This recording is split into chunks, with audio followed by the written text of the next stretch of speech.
Keeping on nenyaya ya Ritz na Dev. Ritz aburitsa zvakare imwe evidence yaakataura iye Dev achiramba mwana wake achiti machats aya tichazomaratidza mwana kana akura agoona kuti baba vake Hello viewers, kusangana kwatikuita zvakare pano paZim Witness TV pandinokupai maupdates akasiyana-siyana.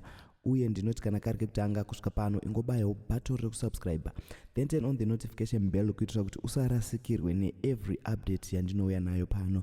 Uye musakanganwa kufollowa our Facebook page redu rinonzi Zim Witness. So I'm back again nemachats aRitz aitaura ne-ex-boyfriend yake Dev uyo arikunzi arikuramba kuchengeta mwana. So ndichakupai machats aDev achirekodwa naRitz uye nemamwe machats avaitaura. Stay tuned. Ndikumuchengetera kuti pandikadeta mwana neyo wakati nenhumbiyo aunoita nhumbi yake wakazoitirei nhumbi yacho iwo iwe ndipanokandikarara nawo mutshengisa umntwana Devlo mira mandibake baside man iwe wena mandibake baside man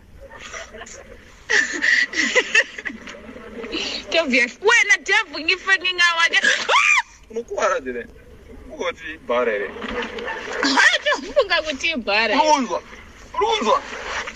Dev wenza mira ende Dev Thomsindo ngena mutemateni afungena memotini ende akasichiya ke khona la ende inini mandikudzi ngotara koraba ipapa nditazwa ndinoda ndikukuudza I am a man of my words ndakakudza kuti whatever you're going to do why why to move me why because handizivi mwana wako zve ndokaita mwana wangu I've never planned for this baby. It doesn't matter but the baby is there so what mwana wako kani maplans upenyu wangu asina basa but mwana nje wako iwe wangu vanhu vanoita mablood donor mamadonation vachiita vana sha wauna nzarera kusavachidaro handina ini ndosaka ndakakudza kuti mwana wangu ndaida kuti it's okay tosangana ikoko it's okay anda address yangu unoiziva tosangana kana cheo usoda kuitira maindrive mari inokwanana kupamba tosangana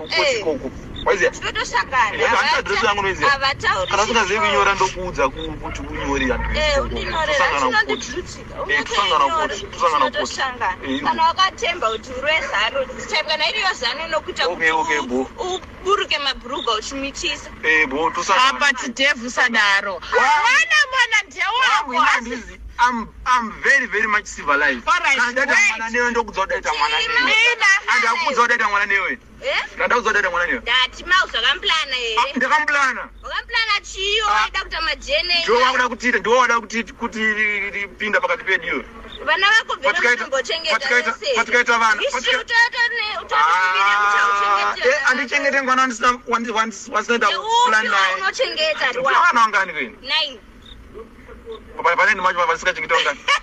Dev. Uchishango mpaba. Dev yenda kuchengeta chitango. Handina basa nekutoenda kumusha kana kupiwe. That's none of my business. Why? Ndakakudza chamwari mira ndikuudze wangu iwe amen whatever you ndakakudza wakaromba kana ndakaromba zvimbaza richiniwo ungatirombesa isusu kana unopenga wakaposwa kuita nhumbi wakabatwa bvudzi ndinofuna ndita DVD